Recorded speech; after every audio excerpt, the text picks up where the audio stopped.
Hello, and welcome to She Leads Biotech, the podcast that celebrates women leaders in the bioscience space. I'm your host, Sharron Cox, CEO and Managing Director of CNA International, based right here in New York. And each week I'll be talking to women leaders about their work, their triumphs and challenges, providing invaluable insight into how women can unlock their superpowers and succeed on their own terms. So whether you're navigating your own career path in bioscience or you're passionate about science and innovation, I hope you're empowered and inspired by each episode. At just 15, today's guest witnessed a moment of injustice that shaped the course of her life. Years later, as an OBGYN, researcher, investor, and now founder, she's built a career rooted in one core belief: women are valuable and worth investing in. Her company is tackling menstrual health with science-backed solutions, giving women control over their cycles. Her passion is personal, her mission is bold, and her story is one of relentless purpose, innovation, and advocacy. So please welcome founder and CEO of WaveBye, Margo Harrison. Margo, hello, good afternoon. Good afternoon. How are you? I'm very well. Is it afternoon for you? I'm never sure. You're in Colorado, right? Denver? I'm in Colorado. It's 11 a.m., but I feel like it's close enough. It could be lunchtime. Like we can call it afternoon. It'll be okay. Well, because it's afternoon for me over here in New York. So we'll between the two. It's brunch time, right? Anything from 11 till 3. Exactly. Well, listen, thank you so much for joining us. I really appreciate you taking the time out. You seem to have exploded with your product, WaveBye, I think it is. So I'm really excited to talk about that. First of all, what is your journey? You're actually a doctor? Yes. Yeah. So talk to me about your journey and how you started and what brought you to this point. The actual journey started when I was 15. I think I, just like many other teens, felt like maybe where I grew up wasn't exactly where I was meant to be. And so I started exploring early. Over the one summer after sophomore year, I traveled abroad and lived with a family. And I got very close with one of the family members. And about 6 days into the family stay, we were going to get water. And she was like, I'm college educated and we're going to get water like 5 times a day together. You're like 15 and you're just going to go back to where you came from and have all these opportunities. And as a college educated person, I'm still going to be doing this. And that's not fair. And so as a very young person, that was incredibly upsetting to me to see somebody who, over the course of those 6 or so days, her English that she had learned at some point, astronomically improved. She's clearly super bright, does have higher education, and her potential was not being realized. And so that led me in college. I studied global health. I went on in medical school to design my own fellowship in global and maternal child health. And I even relocated here to Denver to work at University of Colorado, where I had a special NIH Career Development Award. And I ended up being independently NIH funded to study women's health in low and middle income countries. And I was focused on, mobile surgical unit coming to the woman during labor and delivery instead of her dying in transport to the hospital. And I focused on labor and delivery, pregnancy spacing in low and middle income countries. But I was literally in Ethiopia in a rural area doing the initial stages of my grant. And I was like, I'm not going to get back to this incredible place to actually bring this incredible intervention for at least 3 years. And that just didn't feel like impact. And so I ended up leaving and starting my own consulting firm, working with women's health companies and working at Planned Parenthood. And that was 3 years ago. So, when we talk about what's brought me to where I am now, it's basically this belief that women have potential and women are worth investing in. And that value that they have does not lie in their sexual and reproductive health organs. Those organs may be the most important thing to them in the world, and all they want to do is build a family. Those organs may have nothing to do with their life goals or what they want to achieve. And so for me, those need to be 2 separate things. And so that's kind of been everything that I've done is really to empower women to have knowledge around their sexual and reproductive health organs so that they can use them or not use them however they want. And that is the underlying belief behind WaveBye and behind everything that I do. The reason that I'm an abortion provider, the reason that I've worked with IVF clinics. I think that that area of somebody's body is their choice and their opportunity to use as they want or they don't want. And so again, when I think about WaveBye, I sort of say, Wave exists to enable women to fulfill their potential because we're focused on menstrual health. Our current products that we've just launched, our minimum viable product, is meant to put women in control of their menstruation. Our products are supposed to be started before bleeding onset, and then they statistically significantly reduce period pain and bleeding. So the concept is, you're changing the menstrual experience and giving women their time back. But if somebody really understands how to use the products properly and in order for them to be maximally effective, they're really starting to understand the menstrual cycle. And once you understand the menstrual cycle and you really understand it, you have now achieved bodily autonomy because you know what ovulation is. You know how to get pregnant. You know how not to get pregnant. You start to understand with this cycle why you have a cycle. What does perimenopause mean and what does menopause mean? So I just answered that like in an incredibly long way, but basically the arc of getting me to where I am is this early kind of feeling that somebody's sexual and reproductive health or somebody's, gender or sex kept them in a certain place. And I don't want to be kept in a place ever. I think I'm capable of great things. And so I don't want other people to be kept in their place either. And so that's kind of the thread that led me to found and start and launch WaveBye. Okay. And what did you do your doctorate in? So you're OBGYN? An OBGYN, I'm so sorry. Yes. So I went to medical school in New York City and did residency there as well. So I'm an OBGYN. I did sort of a fellowship in maternal and child health and family planning, and then came to University of Colorado to basically study health outcomes research and dissemination and implementation science research and sort of bring all of those skills then to these new careers that I've had in consulting, bringing the clinical, bringing the research. And then as I started to work with lots of companies, bringing this sort of perspective on femtech or this women's health ecosystem that's developing on the business side. And through all of those experiences in medical affairs and business development and research working with these companies, really felt empowered myself to then go found my own company. And how have you found the journey to date as a woman being such an advocate within women's health in particularly some topics that are pretty controversial? What has that journey been like for you? Specifically with WaveBye or my entire career? Throughout your career in general, and then we can look at WaveBye as that next step and how things are going. I'm just intrigued as to what the battles are you've needed to battle, what how you pick, let me lose this battle because there's a war there that I might win in some respect. How has that been? I mean, I don't want to put you on the spot, so whatever you're comfortable talking about, but I'm just intrigued because in my head it would have been a big challenge, and that's how I perceive it, and maybe you'll tell me I was wrong. No, I think for me, if I look back, it's a really good question. And if I look back and think about where I've had a hard time, the hard time has been not being a conformist. So there are skills, or there's just some way that my brain works that like I wanted to go live in another country at 15. It was something that a lot of like 15-year-olds aren't ready to take that risk. And so there's something about me that's a risk taker. As a physician, I was 85% research. And to me, being a researcher is being an entrepreneur. You have to come up with a novel idea. You have to prove to funders that it's worth their investment.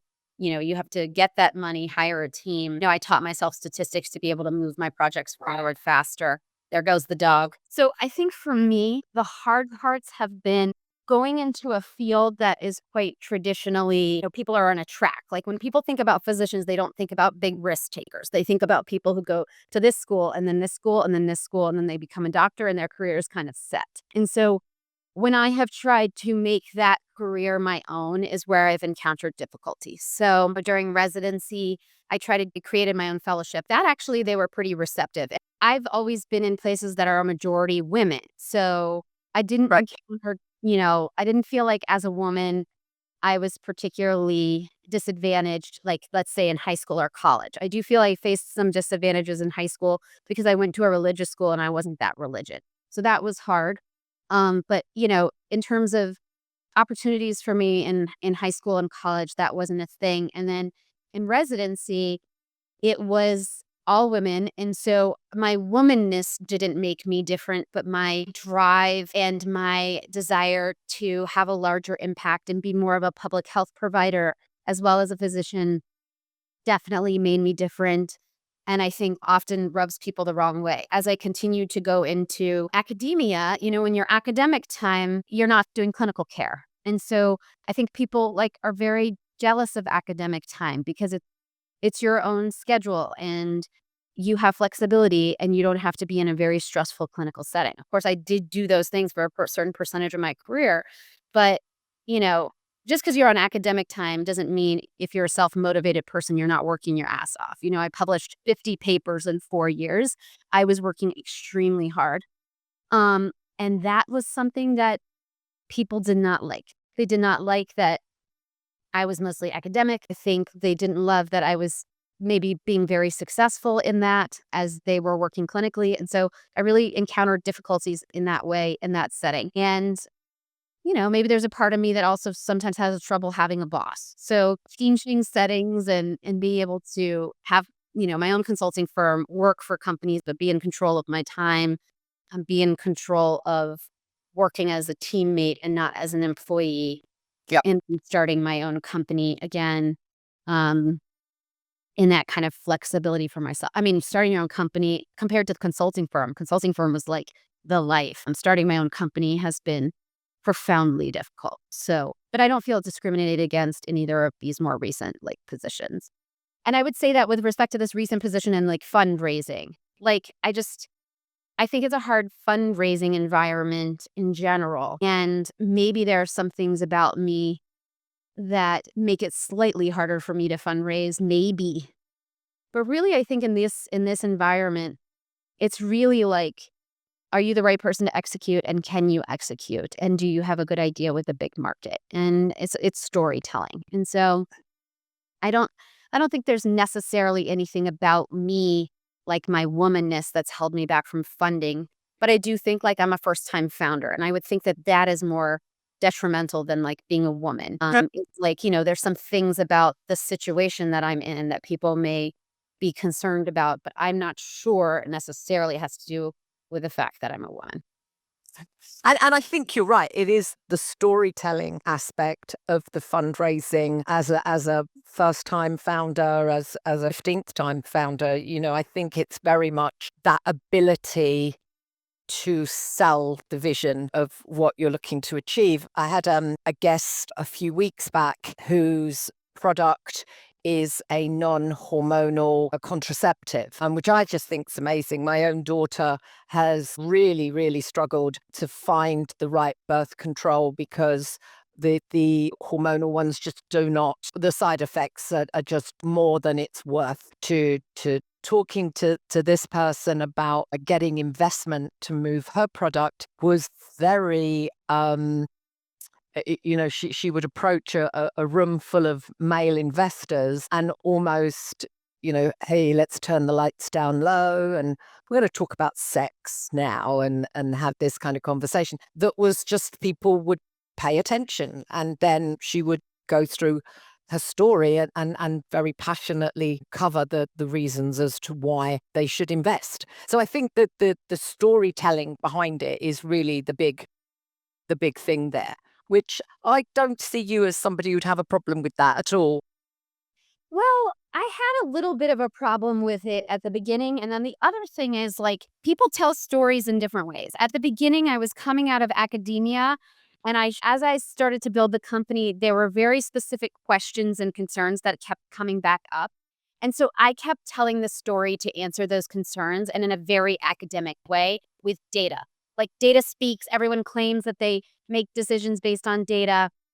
And so here I was telling the story, showing slides with p-values and, taking a very academic, cerebral approach to storytelling. And I think even though investors, for example, claim that they're very data driven and KPIs and outcomes and all of these things, like it's still the story. And have you told the story the right way? And Yep. I don't think I was telling it the right way at the beginning. And, I'm still fundraising, trying to get money for our company. And, as we change stage now that we've launched, I think, you have to be cognizant of the story that you're telling and whether or not it fits the audience. And what I would say about, I recently had a pitch to a room of investors, and my story is my story. Like, I just told you the story, and it really matters to me because it's just like my most deeply fundamental held belief, and that's what motivates me and moves me forward. But for example, at that pitch in that setting, instead of being like, I believe women have value and this company is to help them fulfill their potential, it was a much more focused on, women menstruate 450 times in their life. This adds up to like almost 10 years of lost time and lost productivity. So I took more of a like productivity angle to it that was like, this is a problem because it's an economic problem. Yep. Instead of this is a problem because women deserve what they deserve. Like people I'm sure believe that, but in that kind of setting, it's a little bit easier to tell the story as like you know, this is a lost opportunity. This is money to be made. This is a huge market. And so, yeah, I don't think I'm bad at storytelling, but I think sometimes you tell the story and you've told it wrong to the listener. Yeah. So you just have to keep telling the story until somebody hears it. I mean, I'm in the same boat. I'm a small business. My startup story was probably the reverse of yours when you chose to go to another country at 15 to hang out. I'd wanted to live in New York since I was 5, admittedly to be a Broadway star and all of that kind of nonsense, but I eventually achieved it at 55. And at 55 was like, okay, I'm leaving the UK. I don't know anybody in New York. Haven't got a business there. I haven't got any clients. I haven't got anything, but that's what I'm going to go and do. And getting that story to people when you're pitching for their vacancies or you're pitching for them to want to work with you in some shape or form is all about getting that story right. What does this person want to hear? What worked? What didn't work? Okay, how do I adapt that for the next pitch? And I guess that's something that you're very much going through at the moment. Yeah, I think it's exactly right. I mean, you definitely want to know who your audience is, but underneath it all, you just really have to be authentic. Like you're just, if you're starting your company versus my company versus anyone else's company versus dating or meeting a new you know what I mean? Like it's just the same in all settings. Like Yep. you kind of just have to be who you are, and you got to work on something that comes from your deepest gut. Because if it doesn't, it's going to show and you're also going to get bored. I've never, you always hear starting the company is the hardest thing you've ever done. But like it's like almost like having a kid. Having a kid completely changes your life. It's like, well, you hear that all the time and then you don't actually know it until you experience it. And you hear all the part is to start a company and then you actually experience it and you're like, wow, this is like actually, I've never felt this level of stress in my entire life. And I was a physician in an open residency at a hospital in New York City. And I would say what stood out most about that experience was extreme like fatigue and stress under like just clinical volume.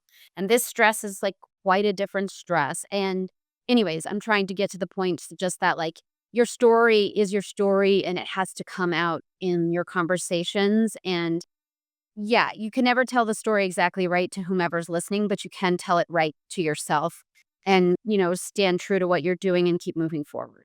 Absolutely. And never give up. Yeah.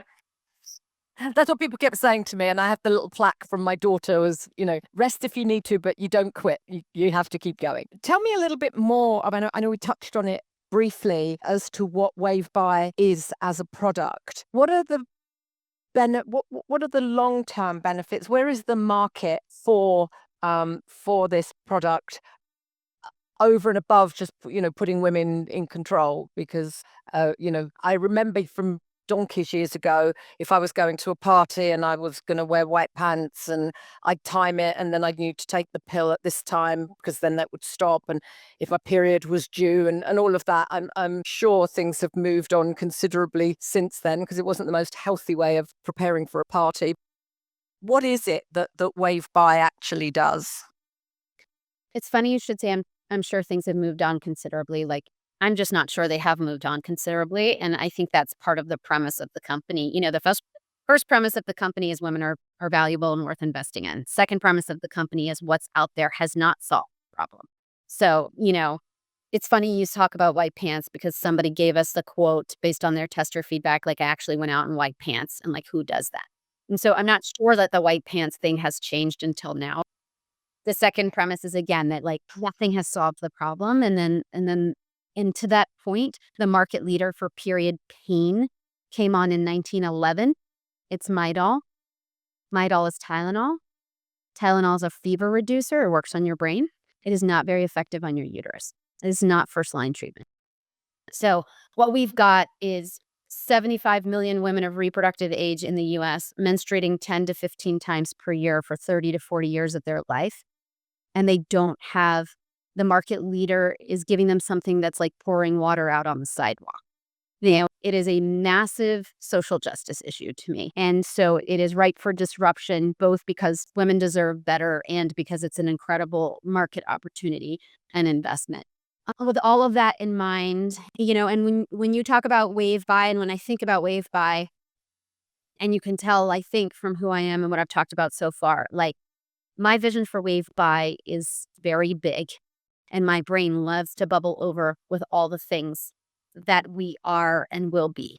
But if we're talking about, you know, what we launched last week, we are talking about a minimum viable product that is bringing first-line treatment to women. So when I was thinking about starting the company, and again, I mentioned this before, I work at Planned Parenthood, I do abortion care, and women kept sitting up from the abortion, and they would say, well, it's not as bad as my period. And that was profoundly upsetting to me, because as an OBGYN, I know that there are ways to treat the period that will make it so much better for women. And when I started looking into it and realized, like, there's no low-hanging fruit explaining how to do this out there, and it's just Midol, that's when I started the company. So we are launched with basically 3 products that we sell in 4 different bundles. But the 3 products are one product, which I call the backbone product because it's in all of our bundles. But that's a product you take every single day. It has a menstrual regulator in it.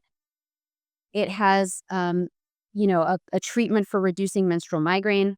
It has a treatment for PMS and premenstrual dysphoric disorder, or anxiety and depression symptoms, mood symptoms. And it has iron for anemia and folate in case you conceive and you want to make sure that you've had folic acid on board. That product has medical benefits, which are to treat everything related to periods that aren't bleeding and aren't cramping. Right. And then the other part of it is you take it every night before bed.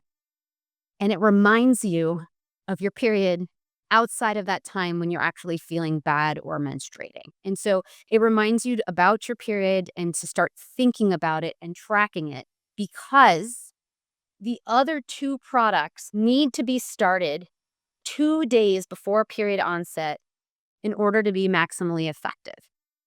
So if you're starting to track your cycle and understand your menstrual cycle and know when you expect that bleeding to start, then you would pick, you know, one of our bundles that includes these other 2 products to start 2 days before, and those will, because they're evidence-based and the research is out there, reduce your pain and reduce your bleeding. So the other 2 products, one is a supplement and one is a medication. So the way that your body makes pain out of the uterus is there's something called a prostaglandin pathway. And first-line treatment, you know, blocks those prostaglandins and stops those messengers in order to reduce the period pain and bleeding. So things like Advil work here on the pathway. Yep. Turns out vitamin E works here on the pathway. Turns out vitamin E is essentially a natural Advil. So one of our products that's supplement-based is higher doses of vitamins that, when taken 2 days before period onset, reduce period pain and bleeding. And this is seen in randomized controlled trials. And the interesting thing about vitamin E is it does deposit in the fat. So over time, the trials show that the period continues to get better with that treatment. The other product is a non-steroidal anti-inflammatory medication. So like an Advil, it's just longer acting. And again, you take it 2 days before. It's going to knock the period down 2 to 3 days shorter than it was before. So we have those 3 products and we sell them in 4 bundles. So you can either take the regulator by itself if you have no pain, if you have an IUD, if you're taking continuous birth control, if you're perimenopausal, if you want to promote ovarian longevity, you're not having kids anytime soon. So this regulator offers a ton of benefits, even if you don't have issues with period pain and bleeding. And then the other 3 bundles are based on pain level. So we have a mild bundle, which is our 2 supplements together. We have a moderate bundle, which is our regulator and our NSAID, our nonsteroidal. And then we have all of those 3 products in the 4th bundle for severe pain and bleeding. And so those are our launch products. But we could spend another hour talking about how we intend to become a cycle company, what's in the pipeline, how we'll expand our offerings. And I just really hope we have the opportunity to build the company and to do all of those things that we have in store. Yeah, and I hope we have the opportunity to have another catch up on the next podcast where you then tell us all about what's developing. My question is all of that. I just know myself back in the day, I was terrible at even remembering the pill and when to take that and not tracking that. Is that how? I mean, I guess women have to take some area of responsibility with that, right? It's like I'm suffering really badly with period pains. And so it's my responsibility to make sure that I'm tracking this in the right way rather than it being a constant, something has to go off in their phone to remind them or something. Yeah, you make a great point. I do think that the culture has changed. We have people on our team who are also providers. And one of them said that a patient came into her office, an 11-year-old who was already tracking her period. So you think about what's going on out there. We've got the Aura Ring, which has taken the world by storm. Yep. And the Aura Ring helps you track your cycle. We have things like the Flow app, which is a male-run women's health company that has now become a unicorn. So this app, we're working with a lead gen company, and the woman on the team of the lead gen company uses the Flow app and says she's been using it for 3 years. So that's another one. We have Natural Cycles, which also raised a $50 million round recently. And that's about using temperature and sort of tracking your cycle naturally. So I think we're riding on a trend that already exists. There's a couple of trends that I think are favorable to the company. One is, I think there's a rise in use of hormone replacement therapy, which is amazing for people going into perimenopause and menopause. But on the younger age groups, there's a real sort of revolt against this concept of just I'm going to get on the pill and not think about it and be on low pilot, which is what I did. I started the pill in college. I'm still on the pill today and I love it. But we had an event last week and we sat in a circle and there was probably 30 women there or something. And we all went around the room. Everyone introduced themselves. And 1 or 2 people were I just came off the pill. I'm just really excited to get to know my body. And so I think sort of in the younger age groups, it's more let me experience this cycle. Let me balance my hormones. Let me do these natural things that I can do to be the best person I can be all month long. They're super interested in cycle syncing, exercise and food at certain points in the cycle. I mean, these are real trends that are happening right now. And I think it's all amazing. It's all education. It's all empowerment. And I do think that there is some responsibility on the woman to be cycle tracking, but we want to teach people also through our products how to cycle track. Because understanding your menstrual cycle, as I said before, is kind of my real goal. My real goal is to get people to the point that if they understand what ovulation is and they don't want to be pregnant, but let's say the current administration takes away every possible thing we could possibly have for women's rights. Well, if you still understand what ovulation is and when you're ovulating, you can still avoid pregnancy. That is within your control. I mean, I think the harder part of this is for women who have irregular cycles, but I still think there are also ways to deal with irregular cycles that are part of our education that we do, and eventually will be products that we sell as well to help people understand exactly when ovulation is coming, and so therefore when their period is coming. So if you use ovulation predictor kits, your period should come 14 days later. So you would know that you need to take our product 12 days later in order to reduce pain and bleeding during the cycles. Again, a long answer to your question, but Well, and definitely shows how things have changed. I mean, my daughter is in that generation of um, women that are, I'm taking back control of my body. These don't work for me. She knows conversations we were having where she's like, I'm eating this type of food at this time of the month, and this does this. So obviously, my generation was just like, you just kind of get on with it, and it's amazing to see how that has developed and this support that your products will do. Where would these be sold? Will they be at OBGYNs to promote them? How are you going to get them out there? So our go-to-market strategy is really centered around partnerships. I mean, we do sell online on Shopify. So our website is WaveBye, WAVEBYE.co.co. Okay. You can go to that Shopify and buy our products directly. But if you're asking me, like, what are my distribution plans, or like, how do I want to get out there? I want to get out there, as you suggested, through communities that already exist. Yep. So we are definitely pursuing the influencer pathway. We're sending out free products to people who are interested in posting about women's health, to try to help them see if they can tell their followers about it. Yep. We very much have a couple of OBGYNs signed up through affiliate relationships. We have pelvic floor physical therapists, we have nurses, we have nutritionists, we have acupuncturists. So I work a lot on the biz dev side of things. I do think in women's lives, like, one trend we didn't talk about was there's all these provider types that offer women, like, they allow the whole woman to come into the room. When you go to the OBGYN, that's a trained surgeon.